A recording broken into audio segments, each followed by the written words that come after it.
Hi friends, నేను మీ రాజేష్ తంతులా. ఈరోజు మనం చాప్టర్ 8 మ్యాథమెటిక్స్ మెథడాలజీ మదింపు మూల్యాంకనం ముఖ్యాంశాలను విపులంగా నేర్చుకుందాం. అయితే ముందుగా మన ఛానల్ని సబ్స్క్రైబ్ చేయని వారు సబ్స్క్రైబ్ చేసుకోండి. మదింపు మూల్యాంకనం ముఖ్యాంశాలు: గణిత విధులను నిర్వర్తించే ఇవ్వబడిన గణిత సమస్యలను సమర్థవంతంగా పరిష్కరించే సామర్థ్యమే గణిత సామర్థ్యము. ఓకేనా? గణిత విధులను నిర్వర్తించే ఇవ్వబడిన గణిత సమస్యలను సమర్థవంతంగా పరిష్కరించే సామర్థ్యమే గణిత సామర్థ్యం.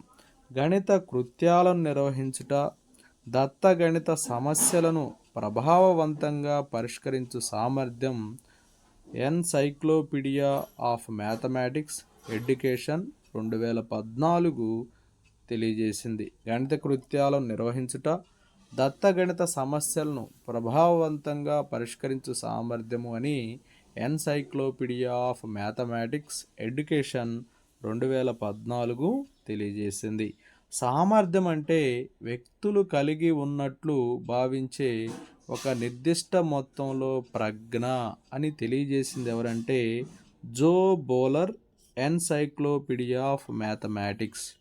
సామర్థ్యం అంటే వ్యక్తులు కలిగి ఉన్నట్లు భావించే ఒక నిర్దిష్ట మొత్తంలో ప్రజ్ఞ అని తెలియజేసింది జో బోలర్, ఎన్సైక్లోపీడియా ఆఫ్ మ్యాథమెటిక్స్. ఇక గణిత సామర్థ్యాలను మనం 3 రకాలుగా వర్గీకరించవచ్చు: భావనాత్మక అవగాహన, విధానపరమైన పరిజ్ఞానం, సమస్య పరిష్కారం. గణిత సామర్థ్యాలను ఎన్ని రకాలుగా వర్గీకరించవచ్చు అంటే 3 రకాలుగా వర్గీకరించవచ్చు.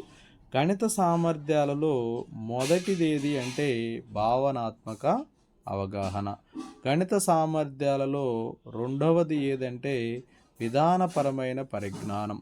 గణిత సామర్థ్యాలలో మూడవది సమస్య పరిష్కారం. భావనాత్మక అవగాహన, విధానపరమైన పరిజ్ఞానం, సమస్య పరిష్కారం, ఇవి గణిత సామర్థ్యాలుగా చెప్పుకుంటాం. గణిత సామర్థ్యాలను పరీక్షించుటకు 4 ఉపనికషలు కలిగిన ఒక నికషను వినియోగించటం జరిగింది. గణిత సామర్థ్యాలను పరీక్షించుటకు 4 ఉపనికషలు కలిగిన ఒక నికషను వినియోగించడం జరిగింది. ఆ ఉపనికషలు ఏంటో తెలుసుకుందాం. 4 ఉపనికషలు: గణిత గుర్తులు భావనలు అనేవి మొదటి ఉపనికష, గణన చేయడం అనేది రెండవ ఉపనికష, నిత్య జీవితంలో గణితం అనేది మూడవ ఉపనికష, పద సమస్యలు అనేవి 4వ ఉపనికష. గణిత గుర్తులు భావనలు, గణన చేయడం, నిత్య జీవితంలో గణితము, పద సమస్యలను గణిత సామర్థ్యాలను పరీక్షించుటకు ఉపయోగించే ఉపనికషలుగా చెప్పుకోవచ్చు. గణిత సామర్థ్య పరీక్షలు: test of Early Mathematical abilities, ఇది 3వ ఎడిషన్లోది. అలాగే టెస్ట్ ఆఫ్ మ్యాథమెటికల్ ఎబిలిటీస్, ఇది కూడా 3వ ఎడిషనే. గణిత సామర్థ్య పరీక్షలు మరొకసారి: Test of Early Mathematical Abilities 3వ edition, Test of Mathematical Abilities 3వ ఎడిషన్. అలాగే మూడవది సంఖ్యా అవగాహనపై 27 అంశాలు, అంక గణిత ప్రక్రియలపై 19 అంశాలు, అలాగే గణిత జ్ఞానంపై 31 అంశాలు గల గణిత సామర్థ్య పరీక్ష అన్నమాట. ఇది 3వ గణిత సామర్థ్య పరీక్షగా మనం చెప్పుకుంటాం. సంఖ్యా అవగాహనపై 27 అంశాలు, అంకరహిత ప్రక్రియలపై 19 అంశాలు, గణన జ్ఞానంపై 31 అంశాలు గల గణిత సామర్థ్య పరీక్ష. ఇది 3వ గణిత సామర్థ్య పరీక్ష. వ్యక్తుల ప్రతిభను నిర్ణయించడానికి ఉపయోగించే సాధనమే పరీక్ష. వ్యక్తులు ఎంత ప్రతిభ కలిగి ఉన్నారు అని మనం నిర్ణయించాలంటే దేని ద్వారా మనం నిర్ణయించగలుగుతాం? పరీక్షించడం ద్వారానే నిర్ణయించగలుగుతాం. పరీక్షలు, సిలబస్, బోధనా పద్ధతులు, బోధనా సామాగ్రిలను కలిగి ఉన్న వ్యవస్థ. దీనితో సంబంధం ఉన్న ప్రతి ఒక్కరిలోనూ అభ్యసనం బట్టి స్మృతి అనే భావన కలుగజేస్తుందని బెంజమిన్ ఎస్ బ్లూమ్ తెలియజేశారు. బెంజమిన్ ఎస్ బ్లూమ్ ఏమని తెలియజేశారు? పరీక్షలు, సిలబస్, బోధనా పద్ధతులు, బోధనా సామాగ్రిలను కలిగి ఉన్న వ్యవస్థ, దీనితో సంబంధం ఉన్న ప్రతి ఒక్కరిలోనూ అభ్యసనం బట్టి స్మృతి అనే భావాన్ని కలుగజేస్తుందని బెంజమిన్ ఎస్ బ్లూమ్ తెలియజేశాడు. పిల్లల ప్రగతిని, సామర్థ్యాలను అంచనా వేయడానికి ఉపయోగించే కార్యకలాపాలు, పనులు, ప్రక్రియలన్నింటినీ మదింపు అని పేర్కొనవచ్చన్నమాట. పిల్లల ప్రగతిని, సామర్థ్యాలను అంచనా వేయడానికి ఉపయోగించే కార్యకలాపాలు, పనులు, ప్రక్రియలన్నింటినీ మదింపు అని పేర్కొనవచ్చు. పరీక్షించుట కంటే విస్తారమైన భావన మాపనం. పరీక్షించుట కంటే విస్తారమైన భావన ఏది అంటే మాపనం. మాపనం అంటే వివిధ అంశాల, దృగ్విషయాల స్థాయిని సాధ్యమైనంత ఖచ్చితంగా వ్యక్తపరచడానికి వాటికి సంకేతాన్ని, గుర్తును కేటాయించు ప్రక్రియ అని తెలియచేసింది బ్రాడ్ఫీల్డ్ మర్డక్. బ్రాడ్ఫీల్డ్ మర్డక్ ఏమని తెలియజేశారు మాపనం గురించి? మాపనం అంటే వివిధ అంశాల, దృగ్విషయాల స్థాయిని సాధ్యమైనంత ఖచ్చితంగా వ్యక్తపరచడానికి వాటికి సంకేతాన్ని, గుర్తును కేటాయించిన ప్రక్రియ అని తెలియజేశారు. మూల్యాంకనం అనేది అత్యంత విస్తారమైనటువంటి ప్రక్రియ. ఎంపిక చేయబడిన లక్షణాల దృష్ట్యా ఒక దానిని వర్ణించుట, వర్ణించింది ఎంతవరకు గ్రహింపవచ్చునో లేక ఎంతవరకు తగినదో నిర్ణయించటమని హెగన్ థార్న్డైక్ తెలియజేశారు. మూల్యాంకనానికి సంబంధించి హెగన్ థార్న్డైక్ ఏమని తెలియజేశారంటే, ఎంపిక చేయబడిన లక్షణాల దృష్ట్యా ఒక దానిని వర్ణించడం, వర్ణించింది ఎంతవరకు గ్రహింపవచ్చునో లేక ఎంతవరకు తగిందో నిర్ణయించుట అని తెలియజేసింది హెగన్ థార్న్డైక్. మూల్యాంకనం అనేది అత్యంత విస్తారమైనది మరియు వ్యవస్థీకృత ప్రక్రియ. అలాగే మూల్యాంకనం అనేది ఒక నిరంతర సమగ్ర ప్రక్రియ. మూల్యాంకనం అనేది అత్యంత విస్తారమైనది, వ్యవస్థీకృత ప్రక్రియ, నిరంతర సమగ్ర ప్రక్రియ. అలాగే మూల్యాంకనం ఒక ప్రయోజనాత్మక సహకార ప్రక్రియ అని కూడా చెప్పుకుంటాం. ఈ మూల్యాంకనం కొన్ని రకాలుగా విభజించారు. మూల్యాంకనాన్ని ముఖ్యంగా 3 రకాలుగా విభజించారు. మొదటిది రూపణ మూల్యాంకనము, రెండవది సంకలన మూల్యాంకనం, మూడవది లోప నిదాన మూల్యాంకనం. మూల్యాంకనం 3 రకాలు. 1 రూపణ మూల్యాంకనం, 2 సంకలన మూల్యాంకనం, 3 లోప నిదాన మూల్యాంకనం. నెక్స్ట్ మదింపు. మదింపు అనేది 2 రకాలు. 1 నిర్మాణాత్మక మదింపు, రెండవది సంగ్రహణాత్మక మదింపు. నిర్మాణాత్మక మదింపు, సంగ్రహణాత్మక మదింపు. నిరంతర సమగ్ర మూల్యాంకనంలో నిర్మాణాత్మక మదింపు అనేది అత్యంత కీలకమైనది. నిరంతర సమగ్ర మూల్యాంకనంలో అత్యంత కీలకమైనది ఏది అంటే నిర్మాణాత్మక మదింపు. కోర్సు మొత్తం పూర్తి అయిన తర్వాత పిల్లల సాధనను పరీక్షించే పద్ధతియే సంగ్రహణాత్మక మదింపు.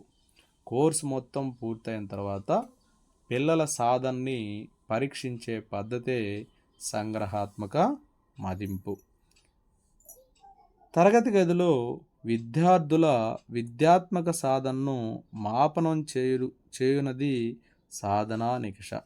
తరగతి గదిలో విద్యార్థుల విద్యాత్మక సాధనను మాపనం చేసేది ఏంటంటే సాధనా నికష. శిక్షణ లేదా అభ్యసన కాలం తర్వాత ఒక వ్యక్తి సాధించిన విజయాలను కొలిచే ఏదైనా పరీక్ష అని తెలియజేసింది ఎన్ఎం ధోని. ఎన్ఎం ధోని ఏమని తెలియజేశాడమ్మా? శిక్షణ లేదా అభ్యసన కాలం తర్వాత ఒక వ్యక్తి సాధించిన విజయాలను కొలిచే ఏదైనా పరీక్ష అని చెప్పి తెలియజేసింది ఎన్ఎం ధోని. విద్యార్థి యొక్క విద్యాత్మక సాధనను మాపనం చేయడానికి నిర్మించబడ్డ నికషనే విద్యాత్మక సాధనా నికష అని చెప్పి అంటారు. విద్యార్థి యొక్క విద్యాత్మక సాధనను మాపనం చేయడానికి నిర్మింపబడ్డ నికషనే విద్యాత్మక సాధన నికష అని చెప్పి అంటారు. అధ్యయనానికి సంబంధించిన ప్రత్యేక విషయాలలో ఒక వ్యక్తి యొక్క అభ్యసన సూచికల్ని అందజేయుటే సాధన నికష యొక్క ఉద్దేశం. అధ్యయనానికి సంబంధించిన ప్రత్యేక విషయాల్లో ఒక వ్యక్తి యొక్క అభ్యసన సూచికల్ని అందజేయుటే సాధనా నికష యొక్క ముఖ్య ఉద్దేశం. ఇక నికషని తయారు చేయడానికి మొత్తం 9 సోపానాలు ఉన్నాయమ్మా. ఆ సోపానాల గురించి చర్చించుకుందాం.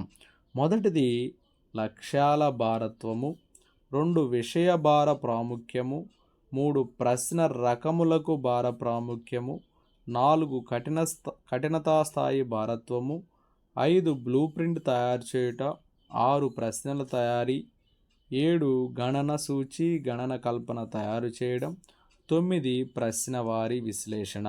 నికషను తయారు చేయుటకు మొత్తం ఎన్ని సోపానాలు ఉన్నాయంటే 9 సోపానాలు ఉన్నాయి. లక్ష్యాల భారత్వం మొదటిది, విషయ భార ప్రాముఖ్యం రెండవది, ప్రశ్న రకములకు భార ప్రాముఖ్యం మూడవది, కఠినతా స్థాయి భారత్వం నాలుగవది, బ్లూ ప్రింట్ తయారు చేయటం ఐదవది, ప్రశ్నల తయారీ ఆరవది, గణన సూచి గణన కల్పన తయారు చేయటం ఏడవది, అలాగే ఎనిమిదవది వచ్చేసి ప్రశ్నవారి విశ్లేషణ. మొత్తం 8 సోపానాలు ఉన్నాయమ్మా. నికషను తయారు చేయడంలో మొత్తం 8 సోపానాలు ఉన్నాయి. 8వది ప్రశ్నవారి విశ్లేషణ. ఇక వేగ పరీక్ష ఒక నిర్దిష్ట సమయంలో పూర్తి చేయాల్సినటువంటి పరీక్ష. వేగ పరీక్ష అనేది ఒక నిర్దిష్ట సమయంలో పూర్తి చేయాల్సిన పరీక్ష.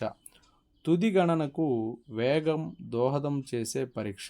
Shyam MS psychology dictionary ORG తెలియజేశారు. తుది గణనకి వేగం దోహదం చేసే పరీక్షని తెలియజేసింది ఎవరంటే Shyam MS psychology dictionary ORG తెలియజేశారు. విద్యార్థి యొక్క విద్యార్జనను మాపనం చేయుటకు పరీక్షలను ఉపయోగిస్తాం. ఆ పరీక్షలలో ఉపయోగించే పరీక్షాంశాలు వ్యాసరూప ప్రశ్నలు, లఘు సమాధాన ప్రశ్నలు, అలాగే విషయతంత్ర ప్రశ్నలు. విద్యార్థి యొక్క విద్యార్జనను మాపనం చేయటకి, విద్యార్థి ఎంత విద్యను ఆర్జించాడు అని తెలుసుకోవడానికి మనం కొన్ని పరీక్షలను నిర్వహిస్తాం. ఆ పరీక్షలలో ప్రధానంగా ఉండే అంశాలు ఏంటంటే వ్యాసరూప ప్రశ్నలు, లఘు సమాధాన ప్రశ్నలు, విషయతంత్ర ప్రశ్నలు. ఉన్నత తరగతికి చెందిన సంజ్ఞానాత్మక లక్ష్యాలను సమర్థవంతంగా మాపనం చేయుటకు వ్యాసరూప ప్రశ్నలు ఉపయోగపడతాయి. ఉన్నత తరగతికి చెందిన సంజ్ఞానాత్మక లక్ష్యాలను సమర్థవంతంగా మాపనం చేయడానికి ఉపయోగపడేవి వ్యాసరూప ప్రశ్నలు. విద్యార్థి యొక్క సృజనాత్మక శక్తి, భావ వ్యక్తీకరణ సామర్థ్యాలను వ్యాసరూప ప్రశ్నల ద్వారా కొలవచ్చు. విద్యార్థి యొక్క సృజనాత్మక శక్తి, భావ వ్యక్తీకరణ సామర్థ్యాలను వేటి ద్వారా కొలవచ్చు అంటే వ్యాసరూప ప్రశ్నల ద్వారా. వ్యాసరూప ప్రశ్నలకు విశ్వసనీయత తక్కువగా ఉంటుంది. అంటే ఎందుకు విశ్వసనీయత తక్కువగా ఉంటుందంటే ఇద్దరు వ్యక్తులు విడివిడిగా అదే ప్రశ్న దిద్దినప్పుడు వారు వేసేటువంటి ఫలిత మార్కుల్లో తేడాలు ఉంటాయి. కాబట్టి వ్యాసరూప ప్రశ్నలకి విశ్వసనీయత అనేది తక్కువగా ఉంటుంది. వ్యాసరూప ప్రశ్నలు విద్యార్థిలో కంటతా పట్టే అలవాటుని ప్రోత్సహిస్తాయి. వ్యాసరూప ప్రశ్నలు అనేవి విద్యార్థిలో కంటతా పట్టే అలవాటుని ప్రోత్సహిస్తాయి. ఏ ప్రశ్నలు విద్యార్థిలో కంటతా పట్టే అలవాటును ప్రోత్సహిస్తాయంటే వ్యాసరూప ప్రశ్నలు. ఇక మూల్యాంకనంలో సాధ్యమైనంత వరకు ఆత్మాశ్రయతను తగ్గించి విద్యార్థి అభ్యసన స్థాయిని పరీక్షించుటకు ఉపయోగపడేవి లక్ష్యాత్మక ప్రశ్నలు. మూల్యాంకనంలో సాధ్యమైనంత వరకు ఆత్మాశ్రయతను తగ్గించి విద్యార్థి అభ్యసన స్థాయిని పరీక్షించుటకు ఉపయోగపడినవి లక్ష్యాత్మక ప్రశ్నలు. లక్ష్యాత్మక ప్రశ్నల్ని విషయాత్మక లేదా విషయతంత్ర పరీక్షలు అని కూడా అంటారు. లక్ష్యాత్మక ప్రశ్నలకు ఇలా కూడా పిలుస్తారు. ఎలా అంటే విషయాత్మక ప్రశ్నలు లేదా విషయతంత్ర పరీక్షలు అని చెప్పి పిలుస్తారు. నిష్పక్షపాత మూల్యాంకనం అవసరమైనప్పుడు మనం లక్ష్యాత్మక ప్రశ్నలు ఉపయోగించవచ్చు. ఈ లక్ష్యాత్మక ప్రశ్నలకి విశ్వసనీయత ఎక్కువ, ఎందుకంటే ఎవరు దిద్దినా కూడా ఒకే ఫలితం వస్తుంది కాబట్టి. నిష్పక్షపాత మూల్యాంకనం, అందుకే అన్నాం నిష్పక్షపాత మూల్యాంకనం అవసరమైనప్పుడు ఏ ప్రశ్నలు వినియోగించవచ్చు అంటే లక్ష్యాత్మక ప్రశ్నలు. లక్ష్యాత్మక ప్రశ్నల వల్ల విద్యార్థులలో భాషా నైపుణ్యం తగ్గిపోతుంది. లక్ష్యాత్మక ప్రశ్నల వల్ల విద్యార్థుల్లో తగ్గిపోయేది ఏంటంటే భాషా నైపుణ్యం. విషయతంత్ర పరీక్షల్లో రకాలమ్మ బహుళైచ్ఛిక బహువర్ణ పరీక్షలు, అలాగే సంపూర్ణం చేయుగోరు, అలాగే పూరక పరీక్షలు. బహుళైచ్ఛిక బహువర్ణ పరీక్షలు, సంపూర్ణం చేయగోరు లేదా పూరకం పరీక్షలు. అలాగే మూడవది సత్యాసత్య విచక్షణ కోరు ప్రశ్న, 4 జతపరుచు ప్రశ్నలు, 5 వరుస క్రమం గుర్తుపట్టే ప్రశ్న, 6 వర్గీకరణ ప్రశ్నలు, 7 అతి లఘు సమాధాన ప్రశ్నలు. విషయతంత్ర పరీక్షల్లో మొత్తం 7 రకాలు ఉన్నాయమ్మా. మొదటిది బహుళైచ్ఛిక లేదా బహువర్ణ పరీక్షలు, రెండోది సంపూర్ణం చేయుగోరు లేదా పూరక ప్రశ్నలు, అలాగే మూడవది సత్యాసత్య విచక్షణ కోరు ప్రశ్న, అంటే సత్యమా అసత్యమా అని అడుగుతారు. అలాగే ఫోర్త్ వన్ మ్యాచింగ్ అమ్మ, జతపరిచే ప్రశ్నలు. ఐదవది వరుస క్రమం గుర్తుపట్టే ప్రశ్నలు. ఆరవది వర్గీకరించే ప్రశ్నలు. ఏడవది అతి లఘు సమాధాన ప్రశ్నలు. ఇక బహుళైచ్ఛిక ప్రశ్నలు విద్యార్థుల వ్యాఖ్యాన విచక్షణ సామర్థ్యాలను మాపనం చేయడంలో సహాయపడతాయి. సంపూర్ణం చేయుగోరు అలాగే ఖాళీలను పూరించు ప్రశ్నలు విద్యార్థి జ్ఞాపక శక్తిని పరీక్షించుటకు ఉపయోగపడతాయి. బహుళైచ్ఛిక ప్రశ్నలు అనేవి విద్యార్థులు వ్యాఖ్యాన విచక్షణ సామర్థ్యాలను మాపనం చేయడంలో సహాయపడతాయి. అందులో బహుళైచ్ఛిక ప్రశ్నల్లో మనకు తెలిసినవి ఏంటమ్మా, సంపూర్ణం చేయుగోరు లేదా ఖాళీలను పూరించు ప్రశ్నల్ని ఇవి విద్యార్థి జ్ఞాపక శక్తిని పరీక్షించడానికి ఉపయోగపడతాయి. ఇక సత్య అసత్య విచక్షణ కోరు ప్రశ్నల్ని ప్రత్యామ్నాయ ప్రతిస్పందన ప్రశ్నలని కూడా అంటారు. సత్యమా అసత్యమా అని విచక్షణ కోరేటువంటి ప్రశ్నలు ప్రత్యామ్నాయ ప్రతిస్పందన ప్రశ్నలు అని కూడా వీటిని పిలుస్తారు, సత్యాసత్య పరీక్షల్ని. అలాగే సత్యాసత్య విచక్షణ కోరు ప్రశ్నల ద్వారా విద్యార్థి సాధన సామర్థ్యాన్ని లక్ష్యాత్మకంగా మాపనం చేయవచ్చు. సత్యాసత్య విచక్షణ కోరు ప్రశ్నల ద్వారా విద్యార్థి సాధన సామర్థ్యాన్ని లక్ష్యాత్మకంగా మాపనం చేయవచ్చు. అలాగే ఈ రకమైన అంశాలు అత్యంత అధిక ఊహాకారకాన్ని కలిగి ఉంటాయి. జతపరుచు ప్రశ్నలు సంబంధాలు కనుగొన సామర్థ్యాన్ని పరీక్షించుటకు ఎంతో ఉపయోగపడతాయి. ఏ ప్రశ్నలు సంబంధాలు కనుగొన సామర్థ్యాన్ని పరీక్షించుటకు ఎంతగానో ఉపయోగపడతాయి అంటే జతపరుచు ప్రశ్నలు. ఇక నెక్స్ట్ బోధనాభ్యాసన ప్రక్రియ ఆశాంతం విద్యార్థి శారీరక మానసిక ఉద్వేగ వికాసాలను అభిరుచులు సామర్థ్యాలు వైఖరులను మదింపు చేయుటను నిరంతర సమగ్ర మూల్యాంకనం అని చెప్పి అంటాం. బోధనాభ్యాసన ప్రక్రియ ఆశాంతం విద్యార్థి శారీరక మానసిక ఉద్వేగ వికాసాలను అభిరుచులు సామర్థ్యాలు వైఖరులను మదింపు చేయుటను నిరంతర సమగ్ర మూల్యాంకనం అంటాం, సిసిఈ అని చెప్పి అంటాం. మూల్యాంకనాన్ని బోధనాభ్యాసన ప్రక్రియలో భాగంగా పరిగణించటం ఈ నిరంతర సమగ్ర మూల్యాంకనం యొక్క ప్రధాన లక్షణం. సిసి యొక్క కంటిన్యూస్ కాంప్రహెన్సివ్ ఎవాల్యూషన్ యొక్క ప్రధాన లక్షణం.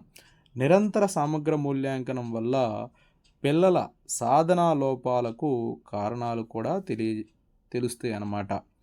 పిల్లల్లో ఉండేటువంటి సాధనా లోపాలకు కారణాలు తెలియాలంటే దేనివల్ల సాధ్యమంటే సిసిఈ వల్ల, నిరంతర సమగ్ర మూల్యాంకనం వల్ల అది సాధ్యమవుతుంది. ఇక అభిరుచి అనేది వస్తువుల పట్ల అనుకూలమైనటువంటి దృక్పథం. అభిరుచులు అనేవి అభ్యసనానికి ప్రేరణ కూడా కలుగజేస్తాయి. అభిరుచిని మాపనం చేయడానికి అభిరుచి శోధిక అనే సాధనాన్ని ఉపయోగిస్తారు. అభిరుచి అనేది వస్తువుల పట్ల అనుకూలమైన దృక్పథం. అభిరుచులు అభ్యసనకు ప్రేరణ కలిగిస్తాయి.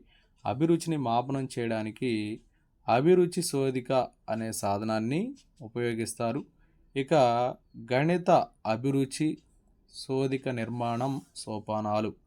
అంశాలని తయారు చేయాలి, ప్రాథమిక పరీక్ష నిర్వహించాలి, తుది నిర్వహణ, అభిరుచి శోధిక విశ్వసనీయత, అభిరుచి శోధిక సప్రమాణత, నియమ సంపుటి. ఇవన్నీ కూడా గణిత అభిరుచి శోధిక నిర్మాణ సోపానాలు.